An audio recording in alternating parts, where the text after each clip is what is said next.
Terima kasih Anda masih bersama kami di Prime Time Talk. Saya masih bersama dengan Pak Bambang. Kembali melanjutkan mutasi yang kemudian dialami oleh Komjen Pol Budi Waseso dan juga Anang Iskandar, begitu Pak. Iya. Kemudian menjadi pertanyaan adalah apakah Bareskrim di bawah Anang Iskandar akan jauh lebih baik begitu dibandingkan kemudian Komjen Pol Budi Waseso ini pada saat ini? Karena kalau kita tahu bahwa mutasi yang terjadi adalah seperti kayak posisi bertukar tempat saja. Ada kemudian beberapa pihak yang menganggap bahwa pertukaran tempat ini hanyalah agar yang penting Budi Waseso tidak menjadi Kabareskrim lagi. Itu kemudian opini yang muncul begitu, Pak. Saya belum bisa memprediksi ya bagaimana Pak Anang di Kabareskrim ya. Akan tetapi refleksi di dalam keberhasilan itu nampaknya di kepolisian itu secara umum ya itu masih maya menurut saya. Belum mengakar, belum sungguh-sungguh. Termasuk di bagian lain, di bagian intelijen, di Harkam dan di Reskrim. Jadi apa yang sudah dirintis oleh Pak Budi Waseso ini perlu dipelajari oleh kepolisian. Apa langkah-langkah dia yang betul mengakar di dalam ini? Apakah dia mampu menyusun kekuatan personil-personil? Itu harus dipelajari. Memang betul mendasar atau hanya karena kepemimpinan si Budi Waseso saja? Kemudian cara dia menggerakkan dengan kecepatan yang tinggi, dengan semangat tinggi, dengan militan, ya. Apa itu saja atau secara struktural itu perlu ada perubahan. Nah, ini bekerja dalam satu organisasi, jadi tidak bisa hanya mengandalkan perorangan. Misalnya Pak Anang saja, gitu ya. Nah, lantas bagaimana kemudian dengan sejumlah kasus yang saat ini tengah ditangani, khususnya kasus yang sedang berjalan proses hukumnya, begitu Pak? Apakah nantinya akan dilanjutkan atau bisa jadi kemudian hasil pemeriksaan Anang Iskandar sendiri kemudian mengatakan bahwa kasus ini diberhentikan begitu, padahal sudah sempat diusut sebelumnya pada masa Komjen Pol Budi Waseso. Pak Anang harus meneliti ulang apa yang sudah ditangkap, apa yang sudah diproses itu sampai sejauh mana, memenuhi unsur-unsur alat bukti atau tidak, cukup alat bukti untuk ditingkatkan penyidikan, kemudian penangkapan, penahanan, sampai itu bagaimana SP ke surat pemberitahuan penyidikan dimulai ke kejaksaan itu dilanjutkan, karena selama ini belum ada. Nah, risiko ini akan diterima oleh Pak Anang. Seandainya nanti ada, katakanlah kasus yang mungkin dalam penilaian yang real kurang kemudian diberhentikan atau di SP3 kan. Nah, ini juga harus terbuka supaya Pak Anang tidak dituduh untuk mendelapan-anamkan atau mengesampingkan perkara gitu ya. Jadi harus ada gelar perkara namanya kalau di kepolisian. Satu persatu ada banyak kasus yang diungkap oleh Pak Budi Waseso itu harus diteliti ulang, dilanjutkan secara hukum kalau memang betul cukup alat bukti, tetapi juga fair kalau memang tidak alat bukti kurang, maka bicarakan kewenangan kejaksaan atau bicarakan pimpinan untuk di SP3. Oke, baik. Nah, Pak Bambang, saat ini kita juga sudah tersambung bersama anggota Komisi 3 DPR, Pak Nasir Jamil. Pak Nasir? Iya, Pak Nasir.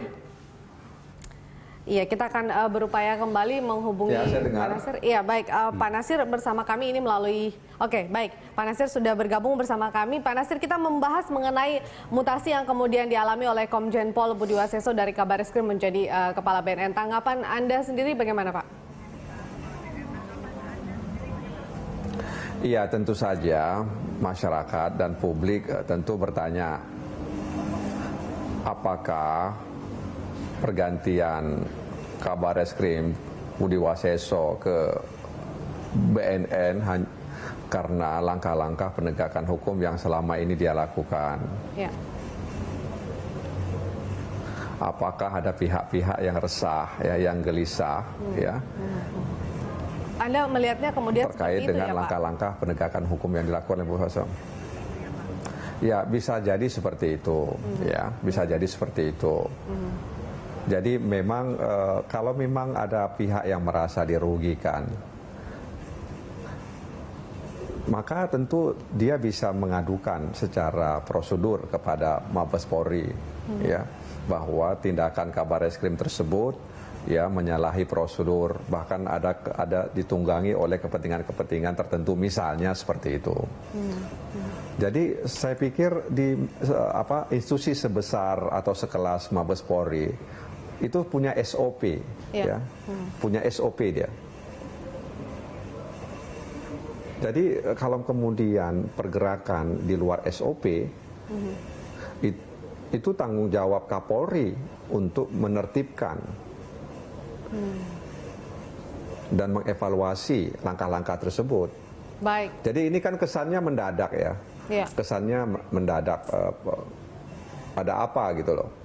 Baik, itu menjadi pertanyaan Pak Nasir dan mungkin teman-teman di Komisi 3 begitu Pak Nasir ya. Tapi tadi saya juga sudah sempat berbincang bersama Pak Bambang dan beliau sempat mengatakan bahwa tidak hanya kemudian ada masalah politik atau ada kepentingan-kepentingan pihak tertentu, tapi memang dari cara Komjen Pol Budi Waseso dalam memberantas korupsi di Kabareskrim sendiri terlihat gerasak-gerusuk dan tidak adanya koordinasi dengan pimpinannya dalam hal ini mungkin Kapolri begitu Pak Nasir. Tanggapan Anda? Nah, kalau memang itu yang terjadi, berarti betapa lemahnya kepemimpinan Kapolri saat ini. Padahal Kapolri itu yang megang tongkat komando itu Kapolri. Yang mengatur semuanya itu Kapolri. Kalau kemudian ada informasi atau semacam dugaan bahwa Kabareskrim tidak melakukan koordinasi dengan pimpinan, berarti ada sesuatu yang bermasalah di tubuh Polri ini. Sebab yang namanya Bareskrim itu mereka independen. Ya meskipun memang bertanggung jawab kepada pimpinan, tapi tetap saja masing-masing unit ya, masing-masing unit di kepolisian ini bertanggung jawab. Mereka independen dalam melakukan langkah-langkahnya. Kalau kemudian terkesan geresak-gerusuk ya, itu mungkin style aja, gaya ya, cara gitu loh. Ya sama seperti KPK misalnya, gerusak-gerusuk, ya geledah sana, geledah sini. Kenapa kita bilang nggak KPK gerusak-gerusuk seperti itu? Ya. Jadi itu cara aja sebenarnya. Kita harus bisa pahami model ya, model, cara. Masing-masing orang kan punya style bagaimana melakukan langkahnya. Kalau Pak Bambang mungkin orangnya agak kalem gitu ya. Baik, Pak Nasir, Anda katakan tadi bahwa kemungkinan ada pihak ada pihak yang resah dan atau merasa kemudian dirugikan karena kepentingannya terganggu begitu. Menurut Anda atau menurut Komisi 3 adakah pihak-pihak tersebut atau mungkin pihak-pihak yang sempat digeledah terakhir begitu sebelum Komjen Pol Budi Waseso ini dimutasi, Pak Nasir? Ya, kita tentu saja situasi ini memunculkan semacam front gitu ya. Jadi ada misalnya BUAS ya, BUAS menghadapi internal di kepolisian. BUAS menghadapi kekuatan eksekutif ya. BUAS juga menghadapi penjahat-penjahat hitam ya.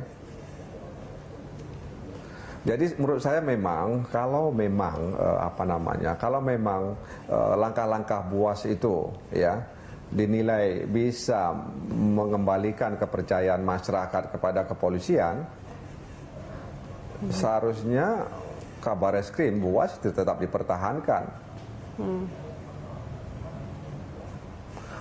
Dan sepertinya memang Mabes Polri juga mencari aman dengan menggantikan BUAS dengan Pak Anang Iskandar. Mencari karena amannya dari sisi masa kerja Pak Anang juga sudah mau pensiun. Oke. Baik. Baik. Kemudian dari juga beliau. Ya silakan lanjutkan Pak Nasir. Iya, Pak Anang ini kan angkatan 82 ya, satu angkatan dengan Kapolri. Oke. Ya, jadi mudah-mudahan saja seperti kata Pak Bambang tadi, Pak Anang ya, di ujung pengabdiannya di Kepolisian Republik Indonesia itu mengevaluasi langkah-langkah yang telah dilakukan oleh Kabareskrim Pak Budi Waseso. Karena kan semboyannya kepolisian ini kan transparan, ya, objektif, adil dan akuntabilitas. Artinya kalau memang, jadi harus transparan sebenarnya, ya harus transparan. Jadi Kapolri itu harus transparan. Kenapa dia menggantikan BUAS, ya? Nggak boleh ada yang ditutupi. Tapi kalau memang Kapolri tidak punya keberanian, tentu dia tidak akan berani mengungkapkan apa yang sebenarnya. Baik, baik Pak Nasir. Kita akan melanjutkan perbincangan di segmen berikutnya dan juga Pak Bambang, pemirsa tetaplah bersama kami di Prime Time Talk.